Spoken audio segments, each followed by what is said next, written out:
जय Shivray sir. जय शिवराय, जय शिवराय. बोला. Sir यापूर्वीच्या रेकॉर्डिंगमध्ये तुम्ही सांगितलं होतं की 1 जानेवारीपासून ढगाळ वातावरण राहणार. हां, हां, हां. तर सर आता बरेच शेतकरी आपल्याला फोन सुद्धा करत होते कारण की आज खूपच ढगाळ वातावरण होतं. हं, हं.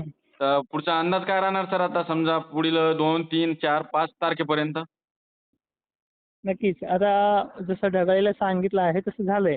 हो, आणि विषय असा आहे की धुळी-धुक्याबद्दलही आपण स्पष्टपणे त्यावेळी सांगितलं होतं, बरोबर की सर. तुम्ही 31 तारखेला जी काही येणाऱ्या बुरशीसाठी काही प्रतिकारक म्हणून काही औषधं फवारणार असणार, हो, तर ते 30-31 तारीख तुम्हाला चांगली आहे. तारखेच्या हो, आत करून घ्या कामे. हो. एक्झॅक्टली आज धुळी पाहायला मिळते वेलवर्गीय पिकांना आणि विदर्भापेक्षाही जास्त धुळी आज मराठवाड्यामध्ये ढगाळलेले वातावरण आणि पश्चिम महाराष्ट्रातही भयंकर अशी धुळी आज हिमधुळीचा आणि ह्या धुळीचा कॉम्बिनेशन पाहायला मिळालेलं आहे. हो, बरोबर सर. ठीक आहे.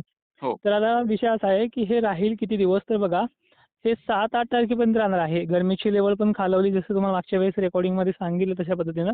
हो. गरमीची लेव्हल खालावून सुद्धा टेम्परेचरमध्ये दुपारच्या वेळेला सूर्याचा अंधक असल्यामुळे हां. ते टेम्परेचर जाणवणार नाही. पण गरमीची लेव्हल बऱ्यापैकी वाढलेली आहे. हो, हो. बरोबर. तर पुढचा विषय असा आहे की हे वातावरण 6-7 तारखेला पर्यंत आहे. 6 तारखेपर्यंत तरी किमान राहील हं. आणि तिथून पुढे पुन्हा थंडीची लेव्हल सकाळच्या पारी थोडी वाढायला लागेल. हां, हां, हां. आणि ती वाढली की परत 4-5 दिवस राहील आणि विषय परत तुमच्या हं. थंबनेलवरती पण सांगा, हो. एक चक्रीवादळ पण बनणार आहे बंगालच्या उपसागरामध्ये संक्रांतीच्या पिरियडमध्ये. हां, हां, हां, हां. हं. त्यामुळे काय होणार परत महाराष्ट्राचं वातावरण 12-13 जानेवारीच्या कालखंडामध्ये खराब होणार आहे. हां. आणि जसं तुम्हाला त्याही रेकॉर्डिंगमध्ये समजून सांगितलं होतं, की हे आता टेम्परेचर, थंडी जसं डिसेंबर महिना गेलाय, त्या पद्धतीनं राहणार नाहीये, की हं. त्यामध्ये खराब वातावरण होणं, गरमीची लेव्हल मेंटेन न राहणं, हो. म्हणजे कधी थंडी, कधी काही ढगाळ वातावरण होणं, हे सारखं चालवणार आहे. आता पावसाच्या संदर्भात हं.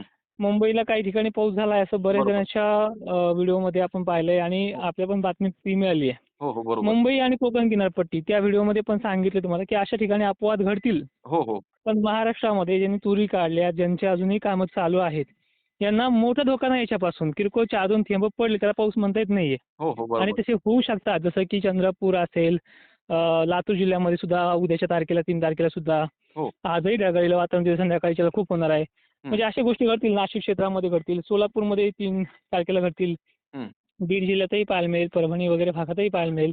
हो. पण याचा संदर्भ मोठ्या पावसाशी किंवा गारपिटीशी लावता येत नाहीये हं. आणि रिपोर्टमध्येही असं कुठल्याही प्रकारचं मोठं संकट याच्यामध्ये दिसत नाही. फक्त हां. एवढं आहे, की ढगाळलेलं वातावरण होणं, वारंवार धुळी येणं 8-8 दिवसाला ह्या गोष्टी आहेत. हो. यापेक्षाही महत्त्वाचे काही प्रश्न असतील शेतकऱ्यांचे, ते घेऊ शकता. बरोबर सर. आणि सर हं. आता बऱ्याच शेतकऱ्यांच्या तुरी काढणी चालू आहे. तर त्या शेतकऱ्यांचे आपल्याला हेच प्रश्न येत होते, की सर मग पाऊस राहणार का? कारण की ढगाळ वातावरण तर खूप होत आहे तुम्ही सांगितल्याप्रमाणे. हं, हं. पण याच्यामध्ये विदर्भामध्ये किंवा मराठवाड्यामध्ये काही पावसाची शक्यता राहणार का? मग राहणार तर कोणकोणत्या जिल्ह्यामध्ये ते राहणार? नक्कीच. पावसाला पोषक असं वातावरण झालेलं आहे सध्या तरी. हो. आणि पण तितकं प्रमाणात बाष्प पुरवठा महाराष्ट्राच्या जिल्ह्यांमध्ये होत नाहीये. हं, हं. त्यामुळे पाण्याचा थेंब वाढणं किंवा पाऊसच होईल सगळ्या बऱ्याच ठिकाणी तर असं कुठलंही चिन्ह याच्यामध्ये नाहीये. हां, हां. आणि पावसाच्या सध्या तुम्हाला सांगितलंय, की ह्या महिन्यामध्ये असे प्रकार घडणार आहेत, की पाऊस बरोबर. येईल असं वातावरण बनेल. हो. पण कोकण किनारपट्टी अशा भाग वगळता महाराष्ट्रामध्ये कुठेही मोठा पाऊस किंवा तुम्ही करत असलेल्या कामांना मोठा अडथळा देईल हं. असं संकट नाहीये. हां. मग या पलीकडे जाऊन समजून सांगायचं झालं तर 4-2 शितोडे एखाद्या गावाला पडू शकतात आणि ह्या पिरियडमध्ये झालेलं आहे ते वेळोवेळेस. हो, बरोबर तर सर. अशा गोष्टी होतील पण गारपीट होणं अशा गोष्टी सध्या तरी महाराष्ट्रात दिसत नाहीये. हो. आणि यापेक्षाही ज्या आता ह्या व्हिडिओला कमेंट्स येतील, हं. त्या कमेंटनुसार सुद्धा आपण एक उद्याची रेकॉर्डिंग तुम्हाला अजूनही त्यांच्या प्रश्नांना उत्तर देणारी सुद्धा घेऊयात. बरोबर सर. आणि हां. सर माझा एक प्रश्न होता. तुम्ही या रेकॉर्डिंगमध्ये सांगितलं, की एक नवीन लो प्रेशर किंवा चक्रीवादळ बनत आहे. तर मग ते पाऊस राहणार का महाराष्ट्रामध्ये? नक्कीच ना. त्याचं काय आहे, खरं वातावरणच करणार ते सुद्धा. आता काय लानिना आणि पॅसिफिक महासागरातल्या जे काही अजूनही जी काही लेव्हल आहे, लानिनाची तीव्रता आहे, ती हो. नॅचरलकडे वळते. त्यामुळे अशा गोष्टी बंगालच्या उपसागरात लो प्रेशर होणं, इकडे डब्ल्यूडब्ल्यूचं धड महाराष्ट्राकडे वळता येणं, ते आलं तर थंडीच घेऊन येणं किंवा जो सध्या आज काल जे काही वातावरण बर्फवृष्टीचं 4-8 दिवसाला घडणं, हो. थंडी परत मी आता सांगितले 7-8 दिवसाला होणं हं. आणि जे काही प्रश्न आपण उद्भवला आपल्यामध्ये लो प्रेशरचा किंवा कमी दाबाच्या सायक्लॉनिक सिस्टीमचा, सरळ-सरळ चक्रीवादळाचा, हो, हो. तो प्रश्न उपस्थित झालाय. पण त्याचा प्रभाव महाराष्ट्रावरती सध्या मॉडेलच्या अभ्यासानुसार काहीही दिसत नाहीये आणि आंध्र प्रदेश, तेलंगणा या भागाकडे त्याचा प्रभाव मात्र नक्की दिसतोय. बरोबर सर. आणि सर हं. लाल निना म्हणजे काय आणि याच्यामुळे महाराष्ट्रात गारपिटी होण्याची शक्यता आहे का मग?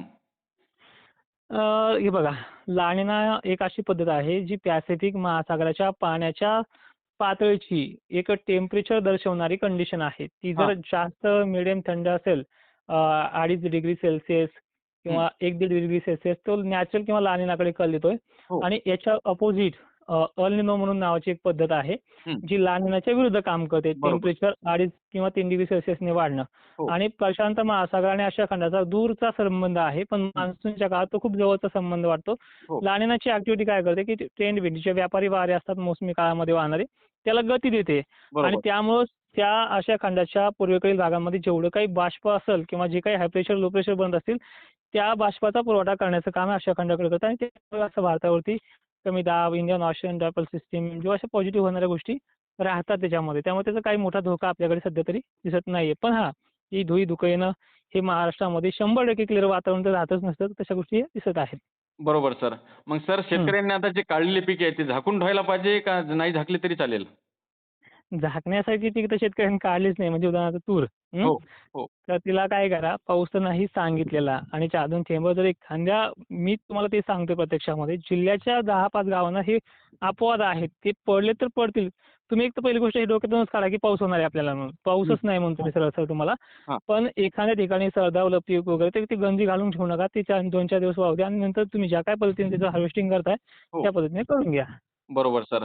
आणि सर तुम्ही तर कोणत्या चॅनलच्या माध्यमातून व कोणत्या साइटच्या माध्यमातून शेतकऱ्यांना अंदाज देता? ऑफिशियल चॅनलच्या माध्यमातून ते तुम्ही शेतकऱ्यांना सांगावे सर. नक्कीच. आता आपलं ऑफिशियल Insta आहे, Facebook आहे, माझं तोडकर हवामान अंदाज आहे आणि तुमचं तर आपण डेली अपडेट्ससाठी किंवा तुम्हाला त्याही अगोदर जसं की आता ह्या अंदाजाची पूर्वकल्पना तुम्हाला मी मागच्याही महिन्यात 9-10 दिवस अगोदर दिलीच होती. ज्याचं बरोबर. उपाययोजना शेतकरी करताय. हो, तर अशा ताज्या अपडेट्स आणि ज्या काही घडामोडी आहेत सगळ्यात लवकर जो कोणी रेकॉर्डिंग करतोय फास्ट हो. आणि तुमच्यापर्यंत पोहोचतोय तो आपला सचिन ठाकरे. बरोबर सर. त्याचंही चॅनल माझ्यासाठी ऑफिशियलच आहे एक हो. वैयक्तिक. बरोबर हं. सर. तर ओके, ओके. धन्यवाद सर. तुम्ही शेतकऱ्यांना एक महत्त्वपूर्ण आणि डिटेलमध्ये माहिती दिल्याबद्दल. नक्की. धन्यवाद. हो.